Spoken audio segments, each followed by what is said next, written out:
Welcome, folks. Welcome to another episode of the Cricket Hotspot podcast. This is your host, Sarthak, along with my co-host, Parth. How are you doing, everybody?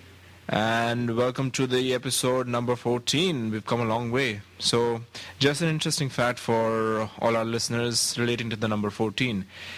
Do you know, Parth, there have been 14 instances of 10 bowlers being used in a single innings, in a single test innings throughout the history of test cricket. Yes. All 10 bowlers being used. Yes. All 10 players being used to bowl, basically. Except the wicketkeeper, everybody being used. Or who knows, some of the instances might have had wicketkeeper bowling and some other player not bowling. But how desperate do you have to be to use 10 bowlers? Well, it shows that the pitch was really flat. Probably. That's or the quality of batting was good. Yeah, or the quality. Wow, yeah. In any case, that's a lot number of bowlers to use. Even I haven't used that many bowlers in school cricket either yet. So, anyways, moving on, guys, we have a lot to talk about this episode. So we'll begin with one of the more interesting test matches we saw in recent times. The last test match between India and West Indies. Yes. Scores level. Scores level at the end of the day. Interesting last over. People will always have differing opinions on Ashwin and his last ball lack of heroics or whatever. But what was your take on it? It was a very interesting match. I actually watched the last 10 overs, I guess. Yes, the last 10 overs. I didn't watch the entire day's play, but the last 10 overs I was watching live. It was very intense. I thought we should have had it. Considering the situation where India was. Kohli's wicket was the turning point. Was absolutely certainly the place where India should have felt that was a poor shot from Kohli. Absolutely, Kohli's wicket was the turning short point. And wide delivery, and he didn't play that perfectly. I mean, you know. And considering the position India was in, we just needed 19 runs at that point, and you know. I think India should have had it, but in any case, strange things happen. Cricket is a funny game, but we did pretty well. India did pretty well to actually restrict West Indies for such a low score, so a manageable or chaseable target, if I might. That was a good first session for India. They got, I think, 8 wickets in that first session, so very good session. Another great performance by Pragyan Ojha. Yep. Not too hyped up, but he's been consistently performing throughout the series, and I think him and Ashwin had the most number of wickets throughout the 3-match series, and solid understated performance by him. What do you think about his chances in Australia, though? I think if I was the Indian think tank, which I certainly am not, I would give Ashwin the nod ahead over Pragyan Ojha. You will just need one spinner. And given his heroics with the bat in this test, I'm sure he'll get a nod ahead, and especially an off-spinner will do more damage in Australia. That's my guess. It depends. Wouldn't you think a left-hander would provide a little more variation into the attack?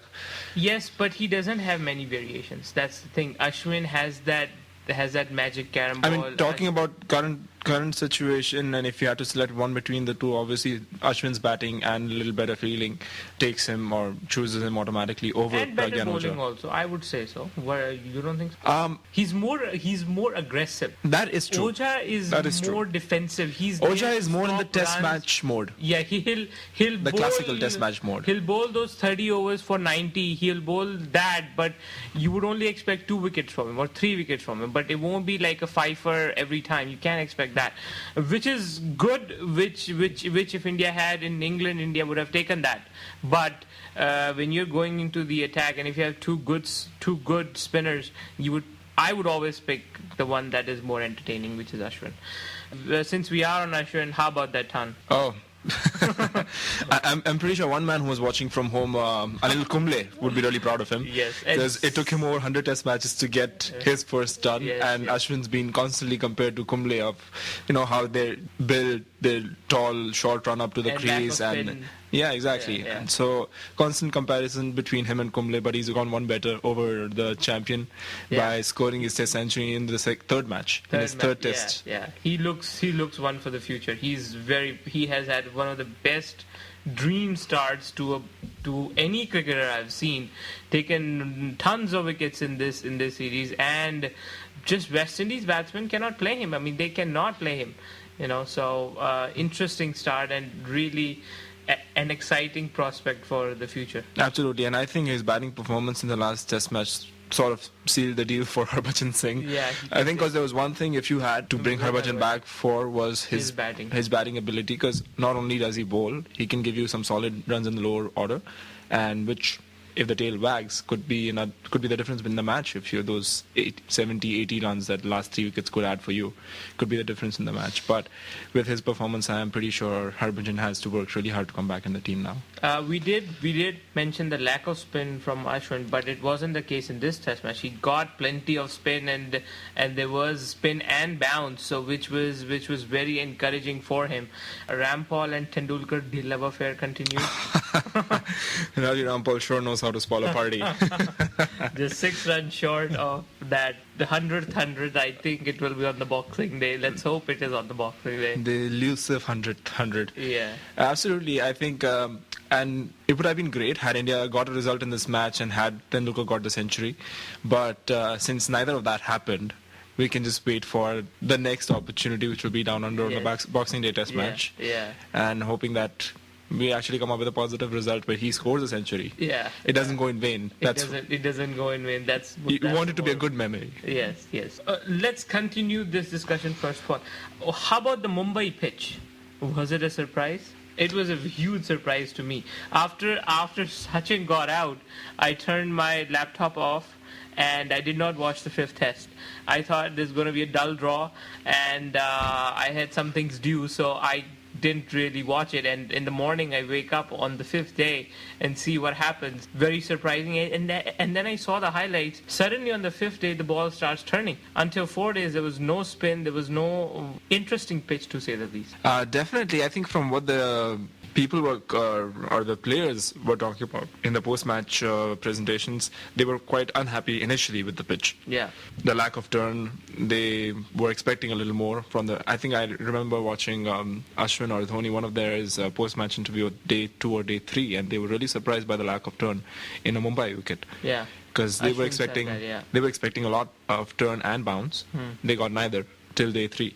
But after that, last day, 8 wickets in the first session. 2 factors contributing to that. Good bowling by the Indian spinners and bad short selection by the West Indies but there was spin also. You cannot say there wasn't spin. There was... The pitch suddenly changed. Well, when you're in an unbeatable position, like I think West Indies was in an unbeatable position, there was no way they should have taken the match that close. They should have just batted the day out. They didn't need to score 500 runs in that innings. They needed just to score 200 runs and keep wickets in hand so that they make sure that India doesn't get time to chase the target down. That's all they needed to do, and they went for the jugular. Yeah. They wanted to go for strike rate of over 100 in a test match. All their batsmen that came out just wanted to play their shots. And I think that's where a good spinner will thrive. He will want the batsman to hit out and take those wickets. Now let's move on to the ODIs. 2 ODIs have gone so far. Both have been won by India. If they do a clean sweep, India would have just lost 1 ODI in this calendar year. That will be against South Africa during the World Cup. A great record. Definitely. A great record. Rohit Sharma, the man for you for these 2? Oh, definitely. He played really well early in the year when India toured the West Indies. He has continued his form here. And it's great to see him actually making the most of the opportunity that he's getting. Yeah. And definitely booked a ticket to Australia. Yeah. So, yeah, good for him. Good for him. Close match, the first one. Oh, yeah. Yeah. Absolutely. You never bank on an Indian tail-ender to come and seal the match for you, but both of them, Varun Aaron and Umesh Yadav, held their nerve, and they pulled India through, rather. By hook or by crook, they made it. Yeah. That's what matters. The end result will say India wins. They had help from Darren Sammy bowling a short outside off to a tail ender. 90% chances are that he'll be equipped enough to hit it for a 4. 8 runs by number 11 in that over. It doesn't really justify Sammy bowling that. That last over, absolutely. It was a crucial over. It wasn't the last over, it was a crucial over, and he had Kemar Roach and other people to bank on. Close ODI, it's been a good series for India, and certainly the people who should get the opportunity are taking it with both hands, which is good to see. Virat Kohli won another 100. Good innings. Another good innings, very good innings from him, and he is continue to grow as a player and as a role model for the rest of the team of how to actually pace your innings and how to bat through a pressure situation. 270 was a good score to chase, and they were not in a good position. Exactly. They had 220 odd runs to chase with 6 wickets remaining when Sharma and Kohli got together at the wickets. But very responsible innings by both of them. Chose the bad balls, punished them, and made sure that the good balls were treated with respect. And I think it was not unachievable. The only thing was they had to apply themselves in there and made sure that India crosses the line. Yeah, it's certainly very, very refreshing to see from an Indian standpoint that actually youngsters can do something. There was a time in the 90s where if Sachin gets out, team 100% collapses. Now if Sehwag gets out or a key player gets out, it's not like India will lose. And I think that's where hopes of a spectator have not fallen, and which is very good to see. Very impressive performance by Ravi Rampal though, coming in at number 10 and scoring 86. Yeah. Highest score by a number 10 batsman ever in ODIs. Yes. Great performance. He has some potential. I've seen him bat before. He's a left-hander. He bats well. He sort of reminds me of Mitchell Johnson's batting. A similar kind of technique. So good for him. One last thing on the ODIs. Umesh Yadav is bowling very well in the ODIs. In the first ODI, he bowled very well. Second ODI, he took 3 wickets. The first ODI, I think Aaron also bowled very well. So great to see. I've liked him since the IPL days of last year when he came to prominence. I have liked him since IPL. The only problem being that because of his relatively inexperienced mindset, he's been bowling way too short initially when he began. Now it's good to see him pitching it up, getting that swing and getting people out because he's beating them in pace and and with the swing. Yeah, and which I think adds another dimension to his bowling. It's not all about pace. I think it comes with experience. Absolutely. It comes with the confidence that Mahendra Singh Dhoni has put on his bowlers, which is, I think, a good thing that he has taken from Sourav Ganguly, who was actually famous for giving confidence to his young guns and who have served India well so far. So great to see him also flourishing. Absolutely. Another conundrum actually that this series has thrown open is the backup wicketkeeper, Parthiv Patel. He's shown flashes, he gets starts, he make the 20-30 odd quick fire runs, and then he gives his wicket away. Do you think this series, how important is the series for him actually? It is an important series, but I think as far as India is concerned, if there was any other team except India where MSD would not have been important, I think it would have been a crucial series. But for him, it doesn't really matter because he will not get the chance to keep anyway when MSD returns. So it doesn't really matter to me much. I think though it will be foolish of India to take this issue lightly. They should look for other keepers as well. Absolutely, they should have a backup in place in case any unforeseen circumstances. Yeah. And he's definitely got the talent. He scored back-to-back centuries in the Ranji Trophy. That's why he earned his way back into the ODI side. Yeah. He performed really well in England. Well in England, yes. Got great starts.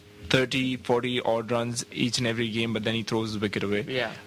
Very important series for him because even on the tour to Australia, he can make it purely as a batsman, as a reserve opener, because Sehwag and Gambhir, if anything happens to one of them, God forbid, then you have a reserve opener in the form of Parthiv Patel. Yeah. And he can make it to the ODI squad on backing off just his batting, not the keeping, obviously. So, very important series for him, and I think he needs one big score to justify his place in the 11. I think he doesn't have an ODI 100 yet, which is very surprising.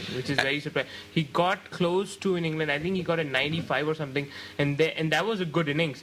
And then he threw his wicket away again, as you said. So I think personally, I believe India's got the batting lineup wrong. I would not want Parthiv Patel opening with Sehwag. I'd either go back to Gambhir and Sehwag opening combination, have Parthiv Patel come one drop, or having come two drop after Virat Kohli.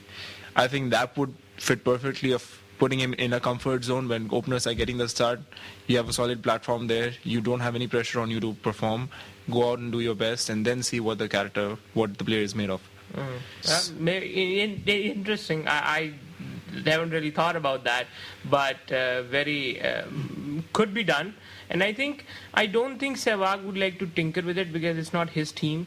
team is of Mahendra Singh Dhoni, and he's just a makeshift captain. So whatever MSD will tell him, I'm sure that will be implemented and itself. Let's move on to the India Australia squad. Interesting squad.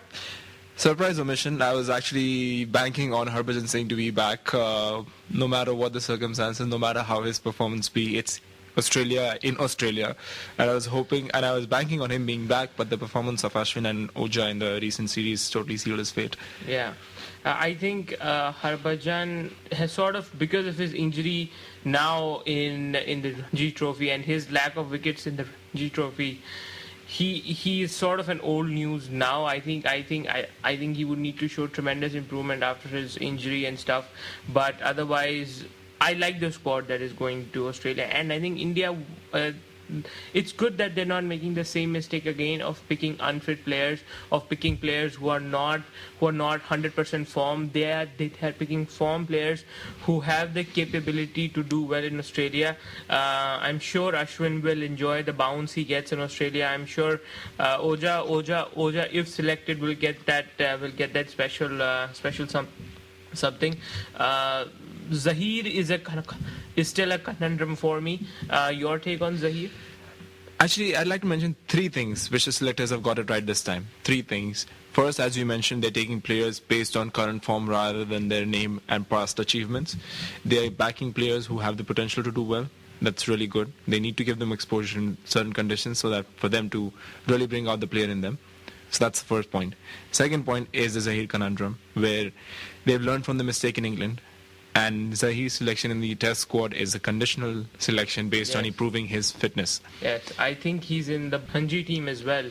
And he has to play 2 Ranji games and he has to prove his fitness. And once he proves his fitness, he'll be good to go. But then that's a good point made by the selectors that yes, you're not an automatic fit into the selection in the team unless you prove your fitness. You need to be match fit. You cannot just be practice fit. You have to be match fit and you have to think like a bowler, and which I'm sure he doesn't have. He does not have any problem with, but it's still up for grabs. And the third thing that they have got it right this time is, I don't know how many of our viewers actually read it, or how many of our audience actually read the news.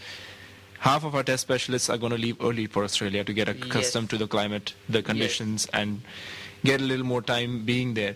And that, I think, nothing beats. You can simulate the conditions all you want in your Indian environment, how the Australian conditions will be. You can get tennis ball bounce using tennis balls rather than using your hard balls. It does not matter. It does not matter what you do unless you go out and actually practice in those conditions. And I think that's a great move. That's what we lacked in England. We didn't have enough practice time. We didn't have enough time to... no matter, even if he had time, I don't know if they would have done much better. But in any case, it's a good move on the part of the selectors, sending the team a little early. The Indian administration has finally taken note that nothing beats getting accustomed to the climate, being personally there rather than simulating the environment.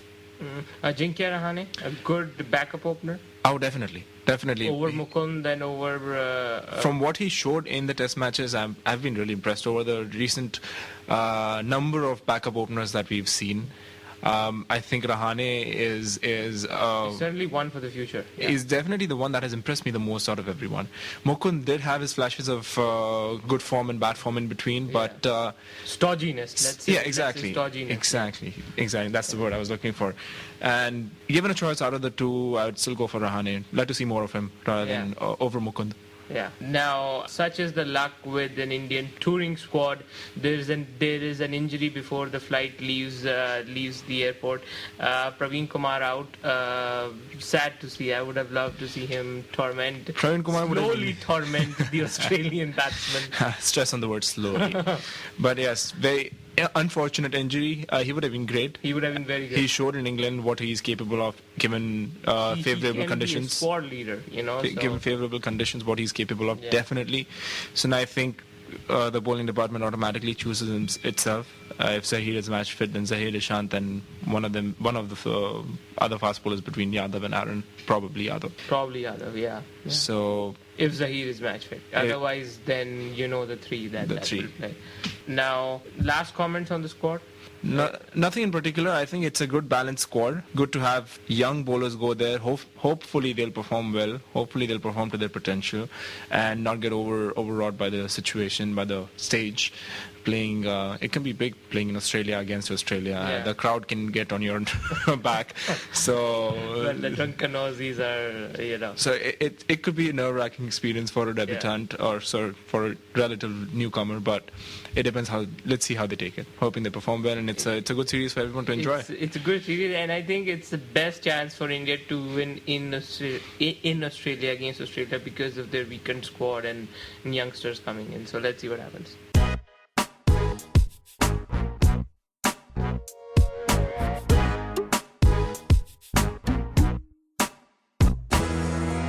So talking about Australia, they are playing New Zealand right now in the first match of a test series, 2-match or 3-match test series.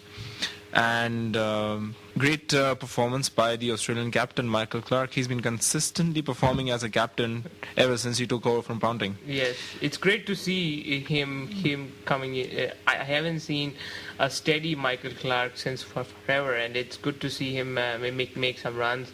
Hopefully he loses some form before India reaches. Before India reaches. Absolutely, hoping for that. Fingers crossed. but certainly a good 100 again, and I'm more looking to see how Ponting performs. He got a good 74 in this test, and I think he is more in need of 100 than I think anyone in world cricket right now. And he actually admitted so. He said that his days in Test cricket are numbered, which is not a good sign for one of the biggest names at the moment right now.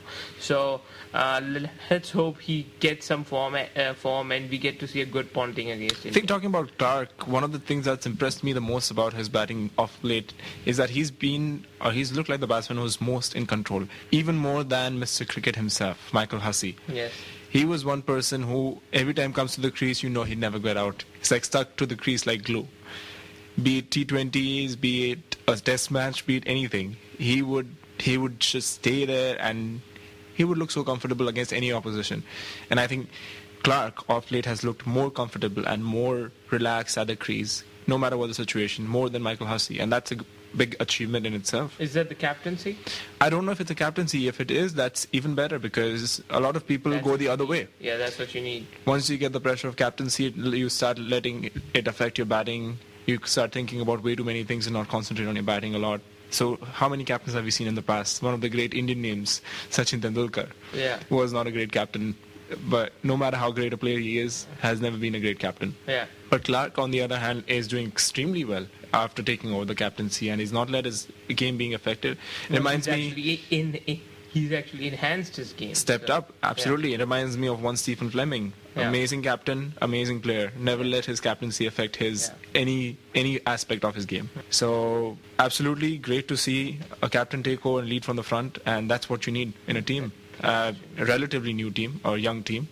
They need someone to take the responsibility and show them where to go, and that's absolutely what he's done, and pretty impressive. What is the most interesting is Warner as an opener, and I think I advocated for this change, I think a couple of podcasts ago or something. Looks like they've been listening. Yes, they were listening. But I think he should have been given a chance slightly earlier, but it's okay. I think he will be good for Australian cricket. His brand of cricket is what I think Australia needs right now at the opening slot, because they want people who can give them good starts, and Watson, I think sooner rather than later he will go down the order. This is my hunch. I'm not gonna bank anything on it, but this is my hunch. Don't underestimate Shane Watson. Never he's do. Good. He's very good, but I think Australia can make a lot out of him as a bowler and as a number 5, because he can actually consistently give them 2 to 3 wickets, which is much more valuable, because test wickets is what wins you the match, right? So I'm not underestimating him in any way. 3 debutants in this. Patrick Cummins is not playing. Your take on that? Great. As I said, it's a relatively inexperienced side. You need a leader to lead from the front, show them the way, and what better captain to make your debut under than Michael Clark in the current scenario. In the current scenario, yes. And definitely happy for them. I think Pat Cummins has proved himself in South Africa. He performed extremely well. Mitchell Stark is another upcoming... Looking, and then next Mitchell Johnson, but better. but better. Yeah. So yeah, they do have there's no dearth of quality talent coming through. There is no dearth of pace. The new spinner Nathan Lyon has looked impressive. Actually, I was just reading an article by Daniel Vittori where he said an interview by Daniel Vittori where he said he was really impressed by the way Nathan Lyon bowled. Yes, I was actually seeing him bowl, and I think that amount of turn on day 2 wicket at the Gabba is only the likes of Shane Warne have gotten before. So it's very good to see him getting the turn and him trying to just attack and put fielding where you can get wickets. And I think it's very refreshing to see in actually modern day Test cricket where it just gets too defensive all of a sudden, and which is very good to see. He performed really well against Sri Lanka too earlier in the year. Yes, and he got I think a fifer on his debut, which was interesting. So finally, it looks like Australia's is coming together. Spinning combination or spinning what you call quartet or well, not quartet. Yeah. Anyways. The lead spinner. Yeah, the lead. That spinner. place is locked down. It won't be a musical chairs anymore between Jason Krejcia, so many other players. You never know. Came and went in between. I think they have tried 15 different spinners since Warne retired. At least 11, yeah. And so finally it looks like they have some stability at that spot now. But as I said, with Graham Swan, who was world's number 1 spinner at that time, your real test as a spinner comes against India in world cricket right now. That's where his mettle as a spinner will be tested, and if he can take some wickets, impress Indians, I think he will make a name for himself. What do you think about New Zealand's chances in this test match, though? In this test match? And the series in the general. series, I would say Australia has a better chance. If I were to... because it's their conditions. Both the oppositions have their major weaknesses, and both the oppositions have their strengths. I think if actually Brendan McCullum pulls something off, otherwise I see it Australia series. That's just my take on it. I think the most valuable player on New Zealand's camp has to be Daniel Vittori. What a player. Batting, bowling, no matter what you ask of him, he performs. He comes up, although he's given that up now. But and selection. Yeah, and selection. Exactly. Although he's given up the captaincy, but what a player. He performs each and every role with amazing results. Yeah. And give him a bat in his hand, give him a ball in his hand, do whatever the hell you want, actually. I think they need at least 2 or 3 good, stable partnerships to win them a test match, which I don't think they have the capability of getting against this attack. That's just my guess.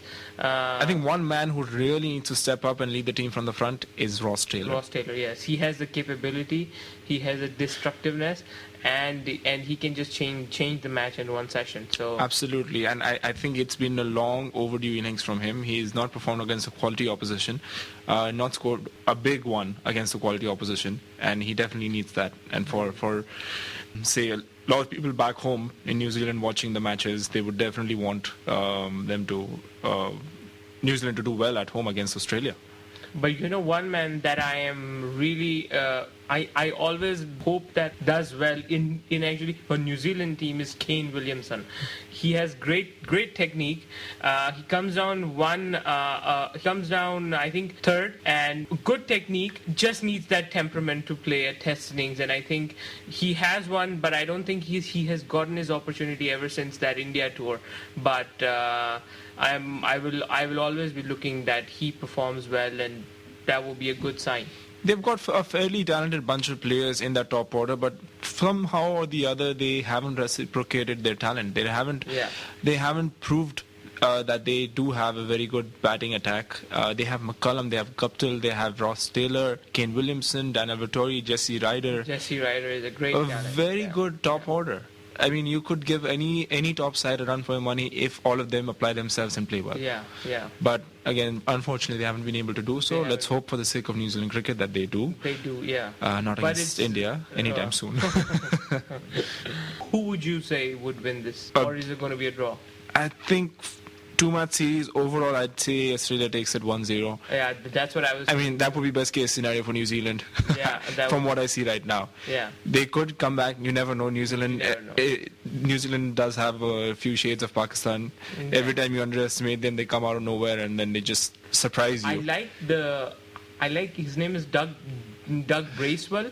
He bowled very well yesterday, and it was great to see him take some wickets. I think he took a fifer in his debut Test match. So it's again they have the capability, and then see what happens. So let's move on to another series that's going on. A lot of cricket going on in the world right now. Pakistan have jumped from UAE all the way to Bangladesh. Yeah. They are playing some good quality cricket Yes, they against some not so great quality cricket from Bangladesh, Yes. and they have absolutely demolished Bangladesh in Yeah. 2 ODIs that have been completed till now. One man, his name comes up again and again. Every time we talk about him, he just goes out and proves us wrong. Yeah. None other than Shahid Afridi. Yes. I think in our last episode we talked about how he's not been a responsible batsman. He's not led the team from front. Yeah. And what does he do next? The very next day, He takes a fifer. he takes a 5-4 and scores 70 odd runs. Yeah. Very next day. So next day, yeah. definitely not. Probably he's been listening to our podcast. Yeah. That'd be good endorsement for our podcast. Yes. Absolutely. But anyways, great Shahid, performance for him. Please email us at questions@thecricket hotspot. Please like us on Facebook. Any case, so yeah, very great. I mean, really good performance by him. He's Yeah. always been a good bowler. Yeah, always been an excellent bowler. No Yeah. questions about that. But it was his batting and his temperament when he has a bat in his hand that has been circumspect. Yeah. But he's I think played when some he decent. applies, he has the capability in the batting as well. So He's played some decent innings of late. Of the last 5 or 6 innings that he's played once he's come back from retirement, yeah, quote unquote. yeah, He's played some good innings. He crossed 40 twice or thrice, I think, Yeah. which is high high conversion rate for him. yeah. And that too, obviously with him crossing 40 would never be with a strike rate for under 100. Yeah. So good for him. Good for Pakistan cricket. Yeah. And they've got their leader back. Well, yeah, okay. And good to see them winning matches. Yeah, I would say so. And Saeed Ajmal again doing well. Saeed Ajmal, yes. Yeah, Saeed Ajmal again doing well. So dream run for Pakistan continues. Absolutely. I think it'll be a great series come January when they go to England. Yes, and I think I'm really looking forward to that one. That'll be a good series. Imagine Pakistan, England going on one side and India, Australia on the other. Absolute heaven for a cricket follower. Yes. Did you watch the T20 between Pakistan and Sri Lanka? I didn't really get a chance to watch it, but I Yes. did follow it. I was watching the last 5 Pakistan innings 5 overs of the Pakistan innings live, the last 5, and it was probably some of the most close, nail-biting 5 overs that you'll see, and it was a great innings from both Misbah and Shahid Afridi. So again, we come back to that name again, Shahid Afridi, the Wonder Boy. So let's see how well he continues, and we hope to see him play very well, because he's good for Pakistan cricket, he's good for world cricket, he's certainly an entertainer. Absolutely. Yes.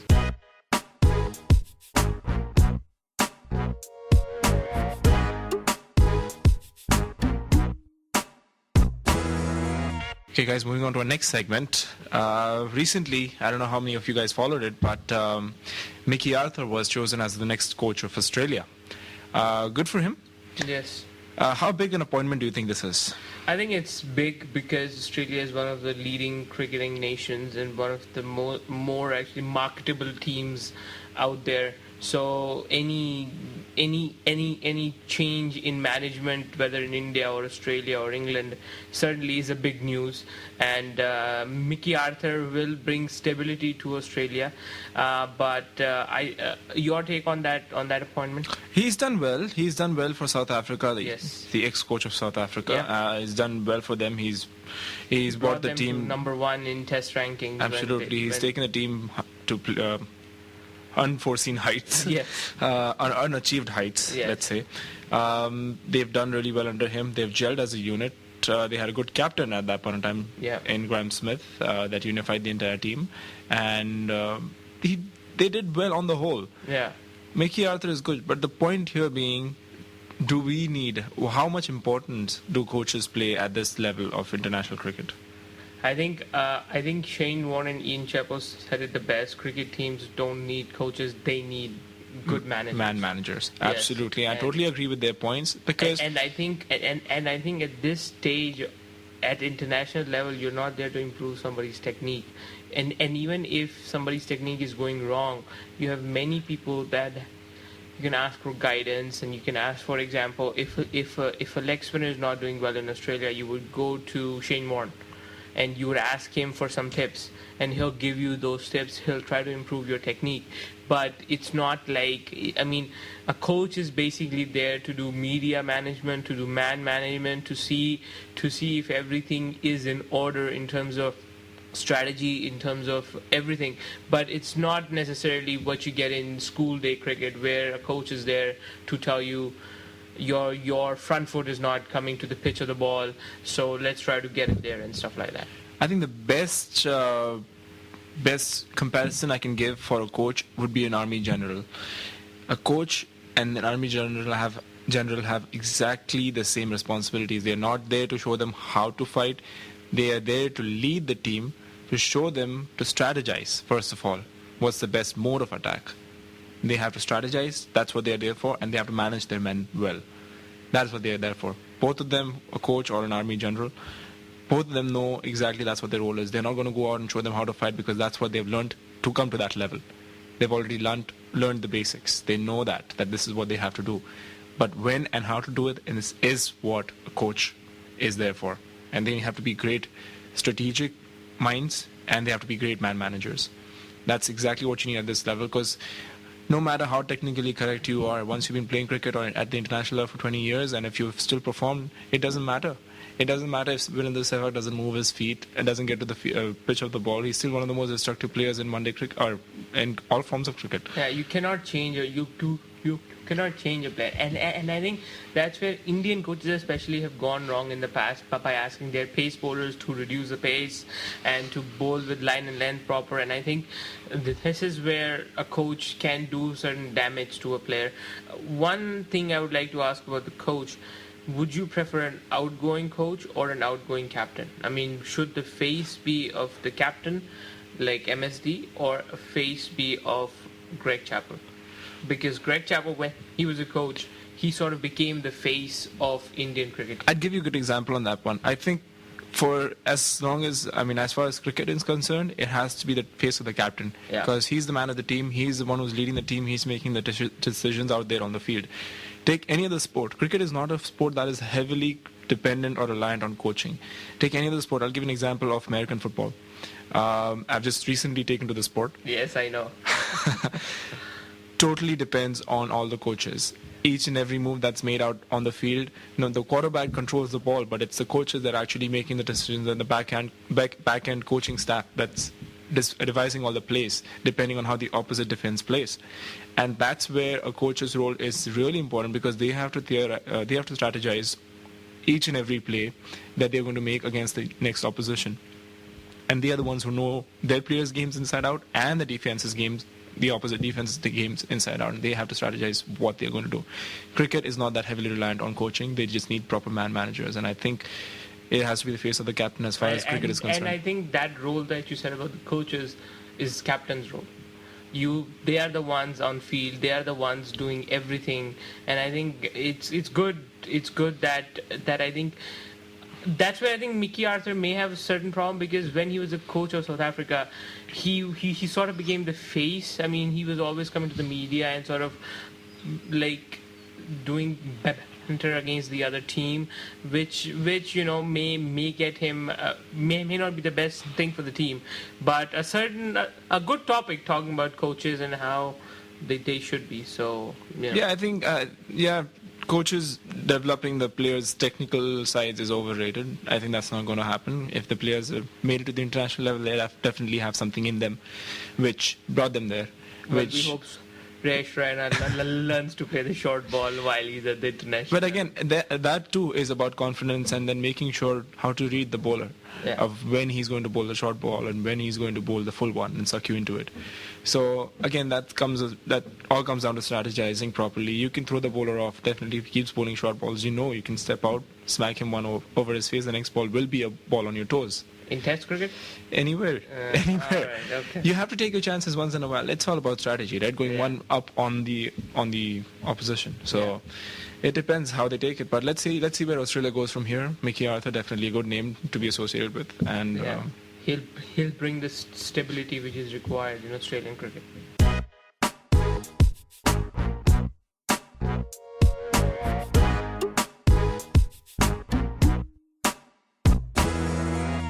So this week's moment of the week, or shall we say the player of the week, is Imran Khan. He celebrated his birthday November 25th. Your take on Imran Khan? Am I in a position to judge his contribution to the Pakistan cricket team? Yes. Absolutely world not. cricket in general. Absolutely not. He has done amazingly well. Yeah. One of the greatest leaders. I think what set him apart from the rest of the people was his ability to lead. Yeah. His ability to talk to the media, his ability to talk to the players and hardline them, sort of. His ability to bring the team together, which has never ever happened in Pakistan cricket, ever in its history, and has not happened since.